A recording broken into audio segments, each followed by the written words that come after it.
Today we are going to pit the two most popular 4K action cameras against each other. In the blue corner, we have the king, a bit old and weary, the GoPro Hero4 Black edition. And in the red corner, we have the challenger, the newly announced shiny and sparkling E4K. Can GoPro keep its best of breed belt? Let's find out. Fight! We tested the two most popular 4K action cameras on several areas, and here's what we came up with. On paper, the cameras share quite a bit. Both can do 4K video at 30 FPS and both can increase FPS at the account of resolution. Now the E4K does use a slightly newer chip, the A9 SE versus the older A9 on the GoPro, and I think this is why the E does not warm as much when shooting 4K. The E also uses a slightly newer sensor. With a better sensor and a better chip, this point goes to the E. So both cameras boast a 12 megapixel camera and both cameras enable manual mode. I can't really say that any of them is useful for anything other than time-lapse, so none of the cameras are getting any points for this one. That was actually a tough one to judge. While the hardware is quite similar, the actual result is not as similar. We did a few tests to make out the winner. We shot both with the default profile and with a flat profile on both cameras. And it's pretty clear that the E records in a slightly warmer tone. Temperature is a matter of taste, and whether you like this look or not is totally up to you. If you're using the default profile, both cameras look pretty similar. They have a 155 degrees field of view, never-ending depth of field, and noticeable distortion. So both cameras get a point for putting killer 4K video in a fist-sized form factor. With a flat profile, I did notice some differences on highly contrast scenes. It looks like the E4K is exposing for shadows while the GoPro is exposing for highlights. That means that if you take the footage into an editing software, you will have a bit more leeway with the GoPro.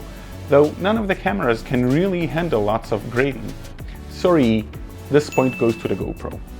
I'm going to put links to the raw footage in the bottom so you can compare for yourselves. Actually, if you want to try grading any of the E footage, I would love to see the results.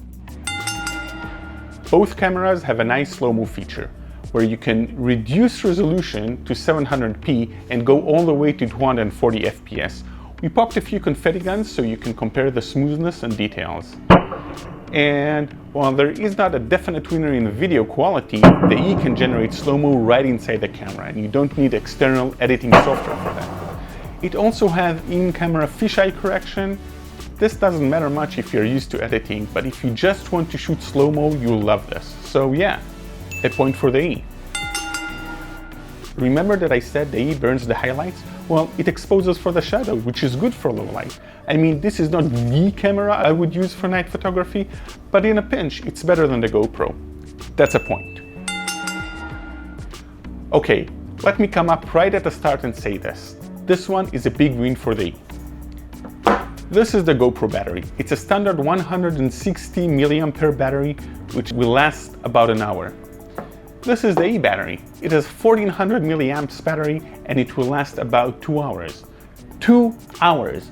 Just about double the time of the GoPro. That's a big one if you're in an environment where you can't change batteries. GoPro has the backpack thingy to match up, but it will set you back another $40 and you will need separate case door when you use it, so this is a clear win for the E. But I'm also giving E another point for using the standard micro USB cable that everybody uses, and not that annoying mini USB cable. The more cables, doors and parts you have to carry, the bigger the chance you will lose something. So E, that's a point for you. I don't personally like to use the ports on the camera, so for me the big thing is Wi-Fi, and E again takes the lead. E supports 5 GHz Wi-Fi, which means it can download files at 3 megabytes per second, double the speed of the GoPro. Both cameras can use an external monitor and both cameras can charge via the USB port. But you know what? GoPro has this little rubber thingy that everyone loses, and E has a nicely attached cap that you will never lose. That alone is almost worth a point, but combined with the faster Wi-Fi, it's a full point. The E has a stereo mic and the GoPro has a mono mic.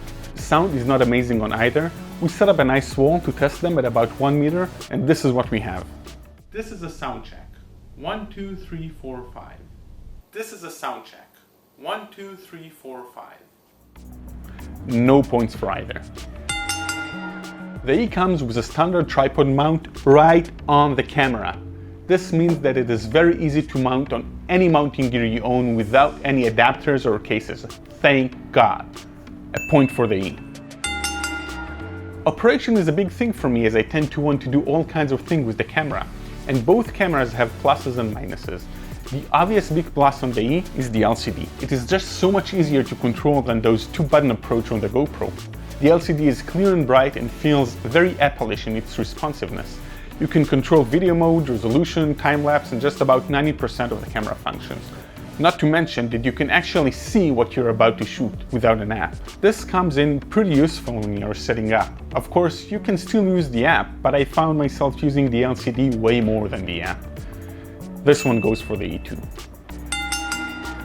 I got my E with firmware version 107 and then I had to update it to 110, which added metering modes and flat colors, so E's definitely taking care of their customers. GoPro is also still doing updates. The last one added Bluetooth and filters, so they care too. Both get a point. Both the E and the GoPro case has the same GoPro mount on the bottom, so both will work with all your action camera accessories. But just like with this little rubber cup, E went the extra mile and made the back door lockable. On the other hand, placing the E in a case means that you lose access to the LCD. You can only use the app to control the camera. And as much as I like the E app, and as much as I hate the GoPro control system, crappy onboard control is better than no on-camera control at all. So that point goes to GoPro. The E4K costs $250, the GoPro Hero4 Black is $450. The GoPro comes with a clear case and some basic mounts like a helmet mount and a flat mount. The E comes with a USB cable. You will have to shell another $40 or so for a case. On the other hand, the GoPro is double the price, and to bring it up to par with the E, you would have to get another battery pack, $40, and an LCD screen, $80, though you can never really use them both together. That is definitely a rather big point for the E. GoPro comes in boring black and gray and looks like a box. E comes in a cool white or black package and is sexy and curvy, so we're giving E a point for this. But then, the E also comes in hideous pink, so we are taking 1 point away. Here is a complete comparison table for you to enjoy. If I had to choose, I would definitely go for the E. Aside from a slightly lower dynamic range, the E crushes the GoPro on almost every aspect. If it was more expensive, I'd be in a problem to decide, but the E is also less than half the price. This makes the decision very, very easy. I'm going to leave some sample footage in the link below so you can download and play with them. And until the next time, I'll be seeing you around. If you like some more cool movies, you can check out this one, and you can subscribe to us down here.